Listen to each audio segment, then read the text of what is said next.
Hello, Indonesia. This is Magelang, a regency in Central Java Province in Indonesia. Here stands a glorious building, the Borobudur Temple. Borobudur Temple is the largest Buddhist temple in the world and has a record of 5 million tourists annually. It has become the pride of Indonesia and even ASEAN. The Borobudur Temple covers a surface area of 2,500 meters square with a length of 123 meter, a width of 123 meter, and a height of 35 meter. The temple was fully made of 2 million blocks of lava rocks. This colossal building is also decorated with 504 Buddha statues, 72 open-work stupas where each containing a statue of the Buddha, one main open-work stupa, and 2,672 relief sculptures. This is the history of the Borobudur Temple.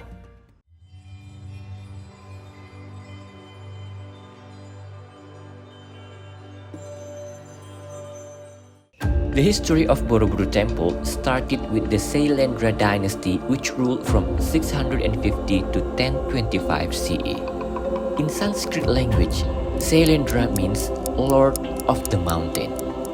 Sailendra itself was the name of an Indonesian dynasty emerging in the Central Java province. The name may have been associated with the volcanic mountains of Central Java.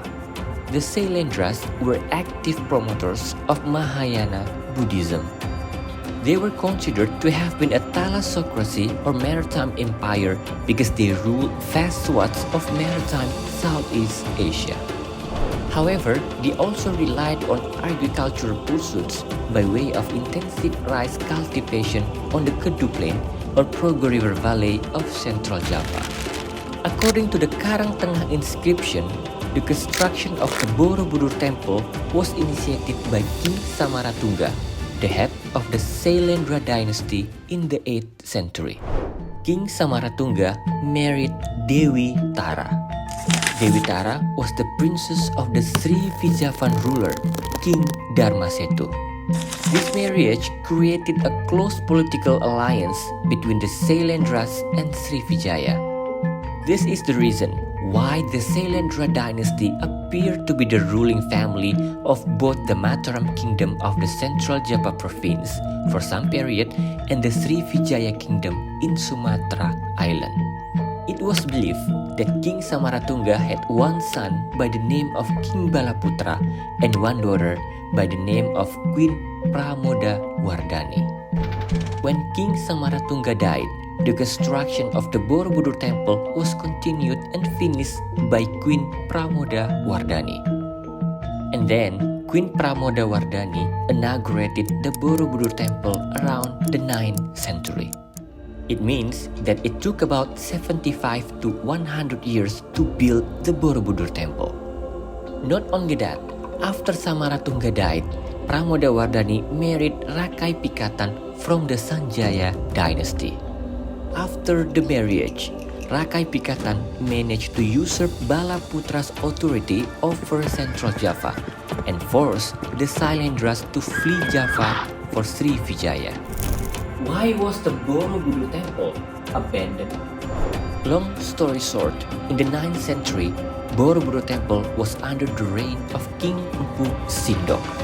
King Empu Sindok was the last king of the Sanjaya dynasty who ruled the Kingdom of Mataram from Central Java and reigned from around 928 or 929 century. In 929 century, Empu Sindok moved the seat of power of the Mataram Kingdom from Central Java Province to East Java Province.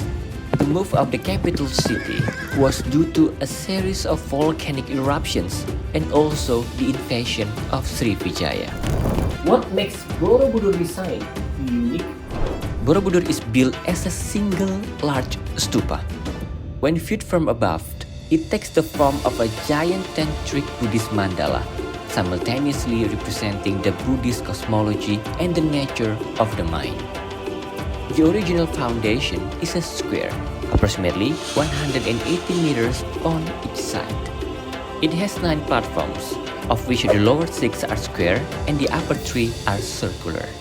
The upper platforms contain 72 small openwork stupas surrounding one large central stupa. Each stupa is bell-shaped and pierced by numerous decorative openings. Statues of the Buddha sit inside the pierced enclosures. Working from the exterior to the interior, Borobudur's design symbolizes 3 realms or zones of the Buddhist cosmology, namely Kamadhatu, the world of desires, Rupadhatu, the world of forms, and finally Arupadhatu, the formless world. Let's explore those 3 Buddhist cosmology zones. First, the bottom part is called Kamadhatu. Borobudur's hidden Kamadhatu level consists of 160 reliefs depicting scenes of Karma Vibhanga Sutra, the law of cause and effect. Illustrating the human behavior of desire, the reliefs depict robbing, killing, rape, torture, and deprivation. Second, the middle part is called Rupadhatu. In the transitional sphere, humans are released from worldly matters. The 4 square levels of Rupadhatu contain galleries of carved stone reliefs, as well as a chain of niches containing statues of Buddha. In total, there are 328 Buddhas on these balustrade levels, which also have a great deal of purely ornate reliefs. The Sanskrit manuscripts that are depicted on this level with over 1,300 reliefs are Gandavyuha, Lalitavistara, Jataka, and Awadana. They stretch for 2.5 km and consist of 1,212 decorative panels. Third, the top part is called Arupadhatu, the highest sphere, the abode of the gods. The 3 circular terraces leading to a central dome or stupa represent the rising above the world, and these terraces are a great deal less ornate where the purity of form is paramount. The terraces contain circles of perforated stupas and inverted bell shape containing sculptures of Buddha who face outward from the temple. There are 72 of these openwork stupas in total. The impressive central stupa is currently not as high as the original version, which rose 42 meters above the ground level and the base is 9.9 meters in diameter. Unlike the stupas surrounding it, the central stupa is empty. The conflicting reports suggest that the central void contains relics, and other reports suggest it has always been empty. Borobudur Temple still holds many unsolved mysteries, for example, the ancient Borobudur Lake hypothesis. Speculation about a surrounding lake's existence was the subject of intense discussion among archaeologists in the 20th century. In 1931, a Dutch artist and scholar of Hindu and Buddhist architecture, Wijnand Otto Jan Nieuwenkamp, developed a hypothesis that the Kedu Plain was once a lake, and Borobudur initially represented a lotus flower floating on the lake. It has been claimed that Borobudur was built on a bedrock hill, 265 meters above the sea level and 15 meters above the floor of a dried-out paleo lake. A French architect and engineer, Jacques Dumarquet, together with an Indian palynologist, Ganapati Tanikaimoni, took soil samples in 1974 and again in 1977 from trial trenches that had been dug into the hill, as well as from the plain immediately to the south. These samples were later analyzed by Tanikaimoni, who examined their pollen and spore content to identify the type of vegetation that had grown in the area around the time of the Borobudur's construction. They were unable to discover any pollen or spore samples they were characteristic of any vegetation known to grow in an aquatic environment such as a lake, pond, or marsh. The area surrounding Borobudur appears to have been surrounded by agricultural land and palm trees at the time of the monument's construction, as is still the case today. A professor emeritus in the Netherlands, Caesar Voet, and geomorphologist Dr. J. Nosin in the 1980 to 86 field studies re-examined the Borobudur Lake hypothesis. They confirmed the existence of a lake around Borobudur at the time of its construction and its active use as a sanctuary. These findings, a new perspective on some old questions pertaining to Borobudur, were published in the 2005 UNESCO publication titled The Restoration of Borobudur. Following the invasion of Java under the British administration from 1811 to 1816, the appointed British governor, Lieutenant Governor General Thomas Stamford Raffles, took a great interest in the history of Java. He collected Javanese antiques and made notes through contacts with the local people during his tour of Java Island. On an inspection tour to Semarang City in central Java in 1814, Raffles was informed about a significant monument deep in a jungle near the village of Bumi Segoro. Raffles was not able to see the site himself, but sent a Dutch engineer, Herman Cornelius, to investigate. In 2 months, Cornelius and his 200 men cut down trees, burned down vegetation, and dug away the earth to reveal the monument. Due to the danger of collapse, he could not unearth all galleries. And then, Cornelius reported his findings to Raffles, including various drawings.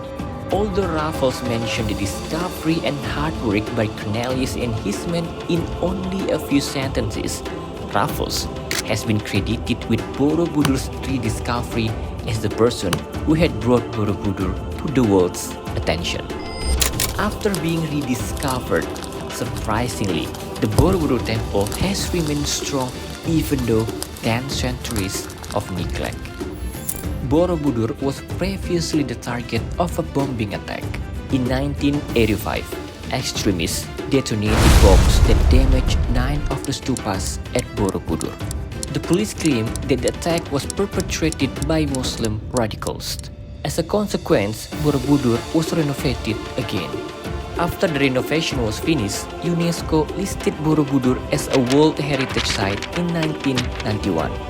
In October and November 2010, Borobudur was heavily affected by the eruption of Mount Merapi.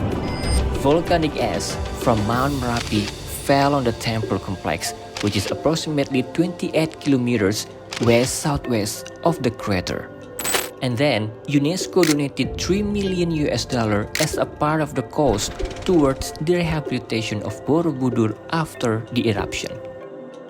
Following the major 1973 renovation funded by UNESCO, Borobudur is once again used as a place of worship and pilgrimage.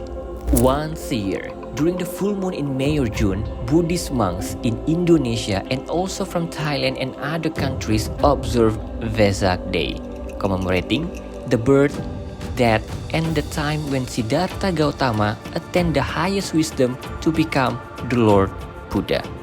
Vesak Day is an official national holiday in Indonesia. The ceremony is centered at the 3 Buddhist temples by walking from Mendut to Pawon and ending at Borobudur.